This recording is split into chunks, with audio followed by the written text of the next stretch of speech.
ఈరోజు మనము ఒక నీతి కథ తెలుసుకుందామా? ఏవండి, రాత్రి మామయ్య గారు ఫోన్ చేశారు మీరు ఎప్పుడొస్తారు అని. మీరేమో నా సెల్ నెంబర్ ఇచ్చారు, వాళ్ళు నాకే చేస్తున్నారు. మీ నెంబర్ ఇవ్వచ్చు కదా. హాల్లో కూర్చొని పేపర్ చదువుతున్న మాధవ్ దగ్గరకు కాఫీ తీసుకొని వస్తూ అంది రజని. ఆమె దగ్గర నుండి కప్పు అందుకొని మళ్ళీ పేపర్లో తలదూర్చిన భర్తతో, ఏమండి, ఏం మాట్లాడరు? ఏం ఆలోచిస్తున్నారు వాళ్ళ విషయం గురించి? ఇలా మీరేమీ మాట్లాడకుండా ఉంటే వాళ్ళు రోజూ ఫోన్ చేస్తూనే ఉంటారు. ఊరికే నాంచక ఏదో ఒకటి తేల్చండి. ఇవాళ ఆదివారం, ఈ విషయం గురించి ఏదో ఒకటి తేల్చేయాలని బాగా ప్రిపేర్ అయ్యి ఉంది తను. పేపర్లో నుంచి తల పైకెత్తి, ఇందులో తేల్చేదేముందోయ్? అమ్మా నాన్న ఇక ఆ పల్లెటూరులో ఒంటరిగా ఉండలేం, ఇక్కడకు వచ్చేస్తామంటున్నారు. అంతే కదా. పెద్ద వయసు అయ్యాక కొడుకు దగ్గరే కదా ఉండాలి. వాళ్ళేదో అడగకూడని విషయమేదో అడిగినట్లు మాట్లాడుతున్నావేంటి అన్నాడు. అతని మాటలు విని అక్కడే సోఫాలో కూర్చొని టీవీ చూస్తున్న పిల్లలు, ఏంటి తాతయ్య, నానమ్మ ఇక్కడికే వస్తున్నారా? భలే తాతయ్య కథలు చాలా బాగా చెబుతాడు. నానమ్మ అయితే మాకు స్నానం చేయిస్తుంది, అన్నం తినిపిస్తుంది.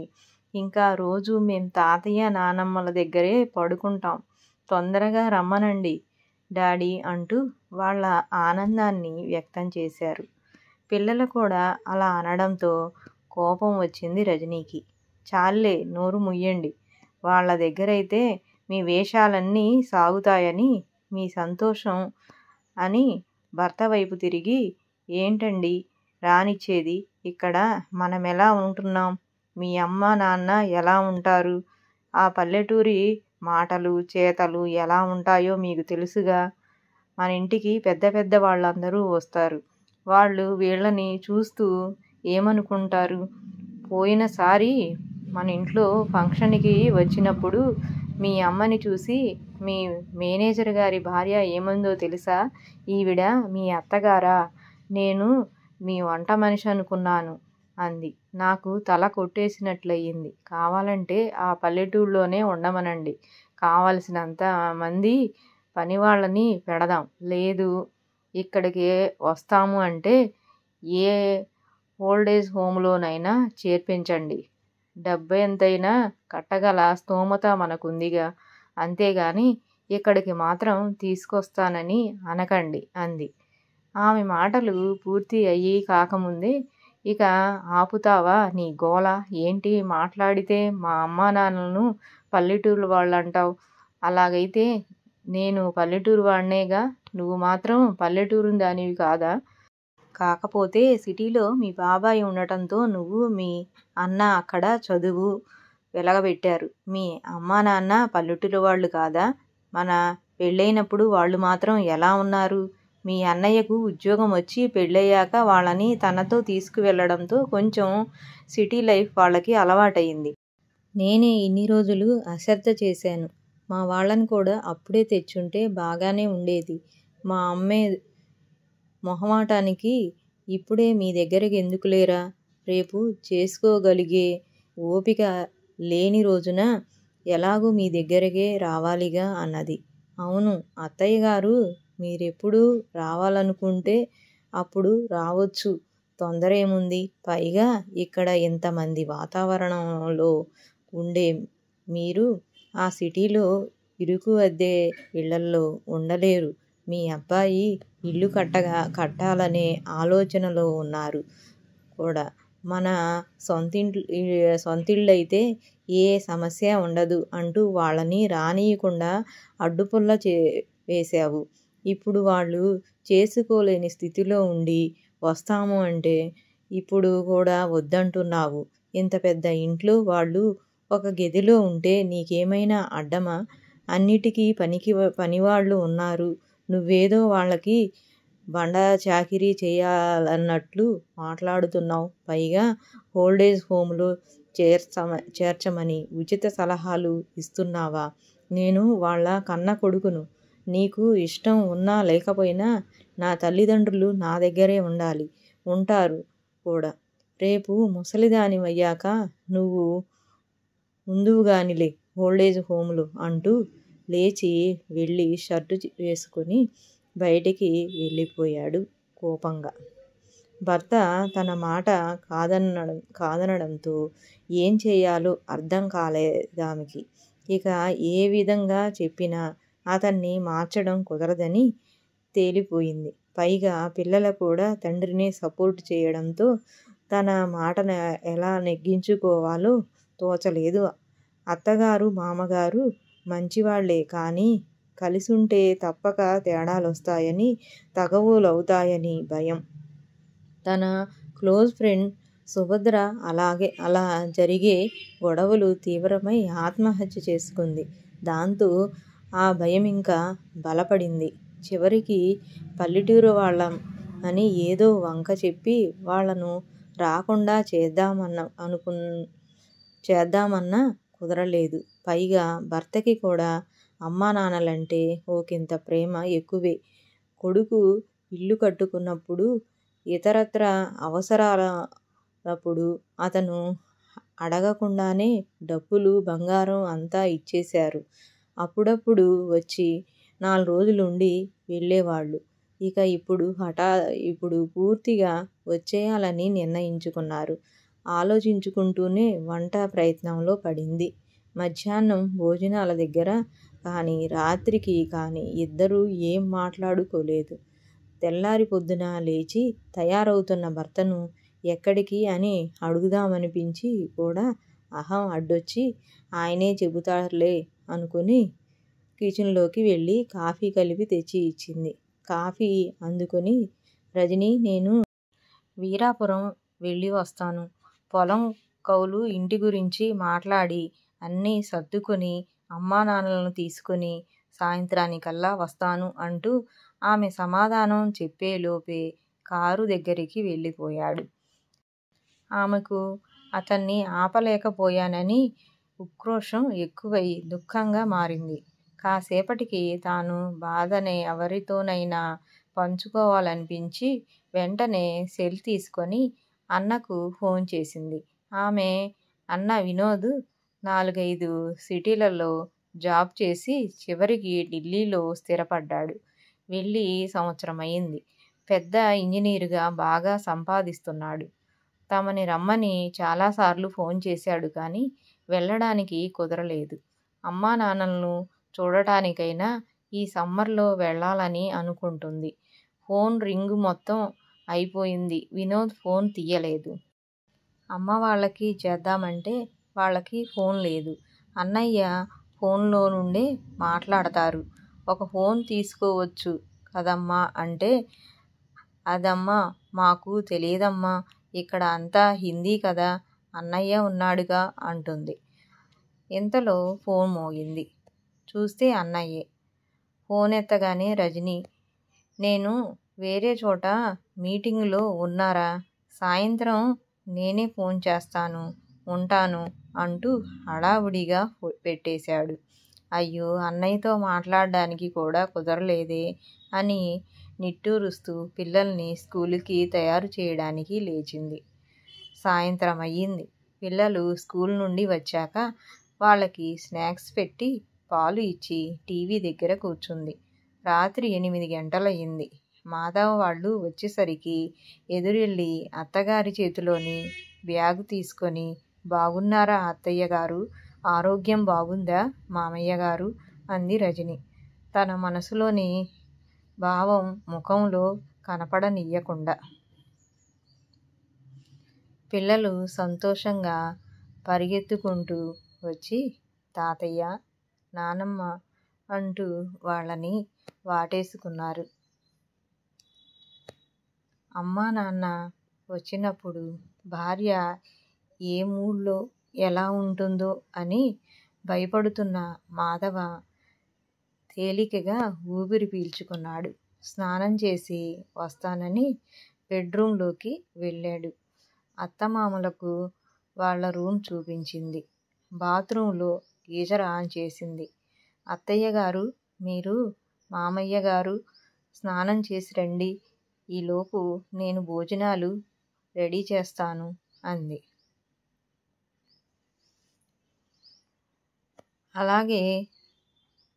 అలాగేనమ్మా, మేం వస్తాములే, నువ్వెళ్ళి పని చూసుకో అంది మాధవ తల్లి సీతమ్మ.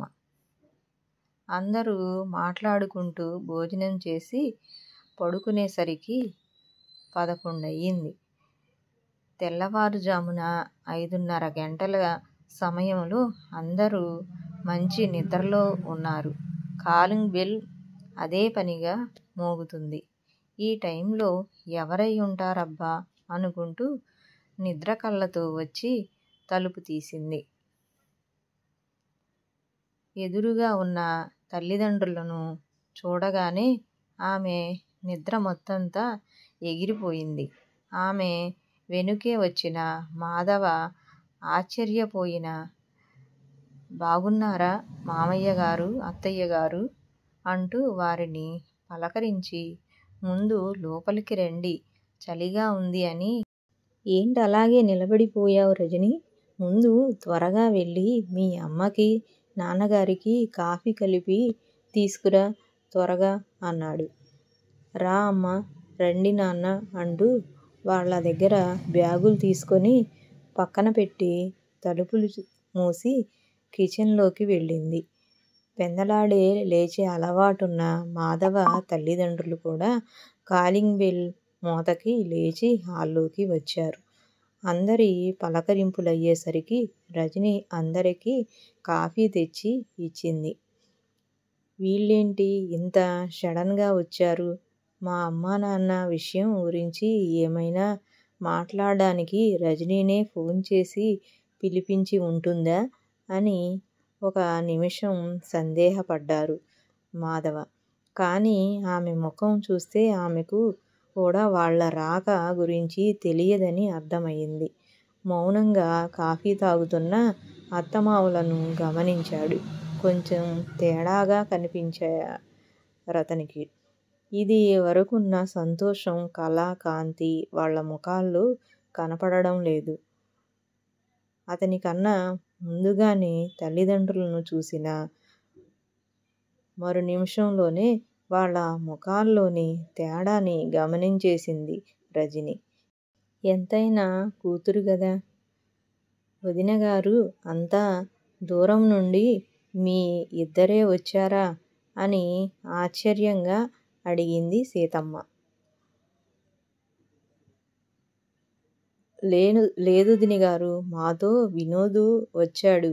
వాడికి బెంగుళూరులో ఏవో మీటింగులు ఉన్నాయట, వెళ్తున్నానన్నాడు. మేము వస్తాంరా అమ్మాయి దగ్గరికి అంటే తీసుకొచ్చాడు. మమ్మల్ని ఆటో ఎక్కించి వాడు ఎయిర్పోర్ట్ కెళ్ళాడు అంది. అన్నయ్య వచ్చాడా? అయితే ఇక్కడికి రాడటనా? కోపంగా అంది రజని. లేదమ్మా, ఎల్లుండి వస్తాడు. ఆ రోజు రాత్రికి మళ్ళీ వెళ్ళిపోతాం ముగ్గురం అంది రజని తల్లి సావిత్రమ్మ. అదేంటమ్మా, అంత దూరం నుంచి వచ్చి ఒక్క 10 రోజులైనా ఉండకుండా ఎలా వెళ్తారు? మళ్ళీ మీరెప్పుడో వస్తారు. అదేం కుదరదు. అన్నయ్యను రాని, నేనడుగుతాను అంది. వద్దమ్మా, అడగొద్దు. అన్నయ్యతో తోడు లేకుండా మేం ఒక్కళ్ళము మళ్ళీ అంత దూరము వెళ్ళలేంగా, అందుకని వెళతాంలే అంటూ కళ్ళు తుడుచుకుంటున్న తల్లిని చూసి ఏదో జరిగిందని అర్థమయ్యింది రజనీకి. మాధవ పిల్లలు వెళ్ళిపోయాక తల్లితో మాట్లాడి ఏం జరిగిందో తెలుసుకోవాలనుకుంది. అందరూ వెళ్ళిపోయాక తల్లి గదిలోకి వెళ్ళింది. అక్కడే అత్తమామలు కూడా ఉండేసరికి కాసేపు మాట్లాడి వచ్చేసింది. ఇక మధ్యాహ్నం భోజనాలప్పుడు తర్వాత కూడా వాళ్ళ నలుగురు మాట్లాడుకుంటూనే ఉన్నారు. ఇలా రాత్రి వరకు కుదరలేదు. రాత్రి భోజనాలైన తరువాత మాధవ పిల్లలు అత్తమామల గదిలోకెళ్ళారు. అప్పుడు తల్లిదండ్రుల గదిలోకెళ్ళింది. తల్లి ఒక్కతే ఉంది. నాన్న ఏరమ్మా అంది. మీ అత్తయ్య గారి గదిలోకి వెళ్ళారమ్మా.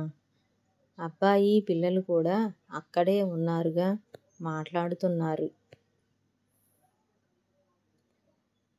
సరే, నాన్న లేకపోయినా పర్వాలేదులే అనుకుని, అమ్మా నువ్వు నాన్న అలా ఉన్నారేంటి? ఉదయం నుండి ఈ విషయం అడగాలని ఎంత తపన పడ్డా మాట్లాడ్డానికి కుదరలేదు. ఏం జరిగిందమ్మా చెప్పవా అంది. కూతురలా అడిగేసరికి ఆ తల్లికి దుఃఖం ఆగలేదు. గుండె లవిసేలా రోదిస్తున్న తల్లిని ఎలా ఓదార్చాలో తెలియలేదు రజనీకి. తన కళ్ళ వెంట నీళ్ళొచ్చేశాయి. కొంతసేపటికి ఏం చెప్పను తల్లీ, మీ వదిన చాలా మారిపోయింది ఢిల్లీ వెళ్ళాక. ఇప్పుడు ఇన్నాళ్ళకి మీ వదినకి మేము మా మాటలు చేతలు నచ్చటం లేదు. ఇంటికి పెద్ద పెద్ద ఆఫీసర్లు కలెక్టర్లు వస్తారట. పార్టీలు జరుగుతాయట. వాళ్ళతో మేముంటే బాగోదట. ఏం చెప్పిందో ఏం చేసిందో వాడిని కూడా మార్చేసింది. 6 నెలల క్రితం మమ్మల్ని ఓల్డేజ్ హోములో చేర్పించారు. అప్పటి నుండి అక్కడే ఉంటున్నాం. నిన్ను చూడాలని ఉందని ఎప్పటినుంచో అడుగుతుంటే ఇప్పుడు వాడు పనిమీద ఇటు వస్తూ మమ్మల్ని తీసుకువచ్చాడు. రేపు వెళ్ళేటప్పుడు ఢిల్లీలో దిగగానే మమ్మల్ని హోంలో వదిలేసి వాడు ఇంటికి వెళ్ళిపోతాడు. ఏ జన్మలో ఏ పాపం చేశామోనమ్మా, దేవుడు మా నుదుటన ఇలా రాశాడు. చూడమ్మా రజనీ, ఎంతో ఆశతో బిడ్డల్ని కని మరెంతో ప్రేమతో వాళ్ళని పెంచి పెద్ద చేసి చదివించి వాళ్ళు మంచి స్థితిలో ఉంటే చూసి ఆనందిస్తారు. పెళ్లి చేసి వాళ్ళ పిల్లా పాపలతో ఆడుకుంటూ కొడుకు దగ్గరే కన్నుమూయాలని కోరుకుంటారు ఏ తల్లిదండ్రులైనా. కానీ కొడుక్కి పెళ్లి చేసి కొడుకుని కోడలి చేతికి అప్పగిస్తే వాడు భార్య చేతిలో కీలుబొమ్మలా మారి తమను నిరాదరిస్తే ఆ తల్లిదండ్రులు పడే బాధ వేదన ఎలా ఉంటుందో అనుభవించే వారికే తెలుస్తుంది. వాళ్ళ దుఃఖాన్నెవరూ తీర్చలేరు. మీరు మాకు వద్దు, మా దగ్గర ఉండొద్దు, మా ఇంటికి రావద్దు అంటే మేమే కాదు ఈ వయసులో ఉన్న ఏ తల్లిదండ్రులైనా ఎలా తట్టుకోగలరు అంటుంటే దుఃఖంతో ఆమె గొంతు పూడుకుపోయింది. మీ అన్నలాగా డబ్బున్న వాళ్ళు వృద్ధాశ్రమాలలో పడేసి పోతున్నారు. డబ్బులేని వాళ్ళు ముసలి వాళ్ళని వాళ్ళ కర్మలకి రోడ్ల మీద వదిలేసి పోతున్నారు. పని చేసుకోగలిగితే శక్తి ఉన్నవాళ్ళు ఎలాగోలా పని చేసుకొని బతికి ఈడుస్తున్నారు. పని చేయగలిగే శక్తి లేని వాళ్ళు పని చేయలేక తిండి లేక అడుక్కోవడానికి ముఖం చెల్లక బలవంతంగా ప్రాణాలు తీసుకుంటున్నారు. ఇలా జరగడానికి కారణమేంటో తెలుసా తల్లి? కొంతమందేంటి ఇలా చాలామంది కోడళ్ళు అత్తమామలు కూడా తమ తల్లిదండ్రుల లాంటి వాళ్ళే కదా అని అనుకోకపోవడమే. అందుకే ఇప్పుడు వృద్ధాశ్రమాలకి ఆదరణ ఎక్కువయింది. అక్కడ మేం బతుకుతున్నాం అంటే ఉన్నాం అంతే. మా మనసులెంత కుమిలిపోతున్నాయో నీ అన్నా వదినలకు అక్కరలేదు. మాకు ఈ శిక్ష ఎందుకు పడిందో తెలియదు కానీ మేము అనుభవిస్తున్న ఈ వ్యధ ఇంకెవరికీ రాకూడదమ్మా అంటూ మళ్ళీ దుఃఖం ఉప్పెనలాగా ముంచుకు వచ్చేలా కూతుర్ని కౌగిలించుకొని బోరుమంది ఆ తల్లి. తల్లి మాటలకు రజనీకి చెంపమీద చెల్లుమనిపించినట్లయింది. అంతేకాదు బాధలో ఊరుకోమ్మా ఊరుకో, అన్నయ్యలా చేయడమేమిటి? వాడొచ్చాక నేను మాట్లాడుతాను అంది ఏడుస్తూ. తల్లి బాధతో ఆమె హృదయం కోతకు గురయింది. దుఃఖం నుండి తేరుకున్న సావిత్రమ్మ, మీ అత్తయ్యగారు వాళ్ళు రాత్రేనటగా వచ్చింది. వాడి పెంపకం విషయంలో మేమేదైనా పొరపాటు చేశామోనని నీ విషయంలో మాకు చాలా తృప్తిగా ఉంది. నీలాంటి మంచి కోడలు దొరికిందని వాళ్ళు చాలా సంతోషపడుతున్నారు.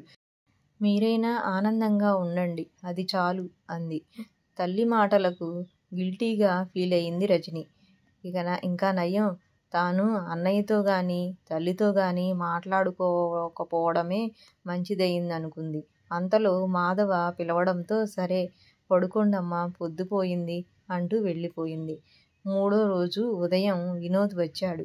అతను రాగానే తల్లిదండ్రుల ముఖంలో కాంతి తగ్గటం గమనించింది. అన్నతో మాట్లాడాలన్న అందరూ అతని చుట్టూ ఉన్నారు. సాయంత్రం వరకు అలాగే జరిగిపోయింది. సాయంత్రం అందరూ టీ తాగడం అయ్యాక వినోద్ తల్లితో, అమ్మా ఇంకా బయలుదేరదాం, 8 గంటలకు ట్రైన్ ఉంది అన్నాడు. అందరూ ఉన్న అక్కడ ఒక క్షణం నిశ్శబ్దం ఆవరించింది. అంతలో మాధవ గొంతు సవరించుకొని, చూడు వినోద్, ఇక నుండి అత్తయ్య గారు మామయ్య గారు మా ఇంట్లో మా దగ్గరే ఉంటారు అన్నాడు. అతని మాటలకు వినోద్, రజని అత్తమామలు విస్తుపోయి చూశారు. అది వాళ్ళకి ఊహించని పరిణామం. అది కాదు బావా అంటూ ఏదో చెప్పబోయాడు వినోద్. ఇంకేం చెప్పకు, నీవక్కడకు తీసుకువెళ్ళిన హోంలోనే కదా వాళ్ళుండేది. ఇక్కడుంటే కూతురి దగ్గరుంటామన్న సంతోషమైనా ఉంటుంది వాళ్ళకి. ఇంటికి పెద్ద దిక్కు ఎంత అవసరమో నీకు తెలీదు వినోద్. అమ్మా నాన్నలంటే మనమెప్పటికీ తీరని రుణం. పెద్దవారితో కలిసి ఉండాలి, వాళ్ళకి సంతోషాన్ని కలిగించాలి. అలా ఉంటేనే ఆ ఇంట్లో శాంతి, సుఖం, సంతోషం ఉంటాయి. ఇలాంటి అభిప్రాయం మనమే మన పిల్లలకి కలిగించాలి. ఇప్పుడు నువ్వు మీ అమ్మానాన్నల్ని చేసినట్లే రేపు నీ కొడుకులు నిన్ను చేయరా?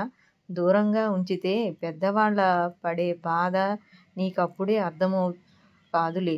నేనేమీ కోపంగా చెప్పటం లేదు వినోద్. వాళ్ళిక్కడుంటే వాళ్ళకి మనశ్శాంతిగా ఉంటుంది. మాకు ఇంకో అమ్మానాన్నలకి సేవ చేసుకునే భాగ్యం కలుగుతుంది. మనస్ఫూర్తిగా చెప్తున్నా. ఇక నువ్వేం ఆలోచించక బయలుదేరు అన్నాడు. వినోద్ తలదించుకొని వెళ్ళిపోయాడు. మాధవ్ వైపు చూడటానికి ముఖం చెల్లలేదు రజనీకి. అందరూ ఎవరికి గదుల్లోకి వాళ్ళు వెళ్ళిపోయారు. గదిలోకి వెళ్ళడంతోనే మాధవ పాదాల మీద వాలిపోయింది రజని. ఏయ్, ఏమిటిది? లే అంటున్న అతనితో, ఇన్నాళ్ళు మీతో కలిసి కాపురం చేసి కూడా మీ మనసు అర్థం చేసుకోలేకపోయానండి. అత్తయ్య వాళ్ళ విషయంలో ఎంతో కఠినంగా మాట్లాడాను. నన్ను క్షమించండి. మీరెంతో పెద్ద మనసుతో మా అమ్మానాన్నలకు ఆశ్రయం ఇచ్చారు. మీ రుణం ఎన్ని జన్మలెత్తినా తీర్చుకోలేను అంది ఏడుస్తూ. పిచ్చి రజని, నాకు మా అమ్మా నాన్న మీ అమ్మా నాన్న వేరు కాదు. ఆ రోజు మీ అమ్మ నీతో చెప్పినప్పుడే మీ నాన్నగారు మాకు చెప్పారు. అప్పుడే అమ్మా నాన్న నేను ఇలా నిర్ణయించుకున్నాం. నిన్ను సర్ప్రైజ్ చేద్దామని నీకు చెప్పలేదు. ఏదో చిరాకులో మాట్లాడతావు గాని నీ మనసు ఎలాంటిదో నాకు తెలియదా అన్నాడు. అతనికి తనపై గల నమ్మకానికి మరోసారి గిల్టీగా ఫీల్ అయింది. హాల్లోకొచ్చిన రజనీకి అత్తమామలు దేవతలలాగా కనిపించారు. వెళ్ళి వాళ్ళ పాదాలకి దండం పెట్టుకుంది. తరువాత తల్లికి తండ్రికి కూడా. ఇదేంటమ్మా ఇప్పుడెందుకు అని అడిగిన వాళ్లకు, ఇవాళ పెద్దవాళ్ల ఆశీర్వాదం తీసుకోవాలని ఈటీవీ శుభమస్తులో చెప్పారండి అంది. మా కోడలెంత బంగారం అని అత్తమామలు, కూతురెంత పద్ధతి కలదో అని తల్లిదండ్రులు మురిసిపోతుంటే గదిలో నుంచి అది చూసిన మాధవ రజనీ తెలివికి నవ్వుకున్నాడు. ఇప్పుడు మనం ఏదైతే చేస్తామో అదే చివరికి మనకి జరుగుతుంది. దయచేసి అర్థం చేసుకోగలరు. మన ఉమ్మడి కుటుంబాలను మనం కాపాడుకుందాం. మన పిల్లలకు ఆరోగ్యకరమైన మంచి భవిష్యత్తునిద్దాం. ఓపికగా ఈ కథ విన్నందుకు అందరికీ ధన్యవాదములు. నమస్తే.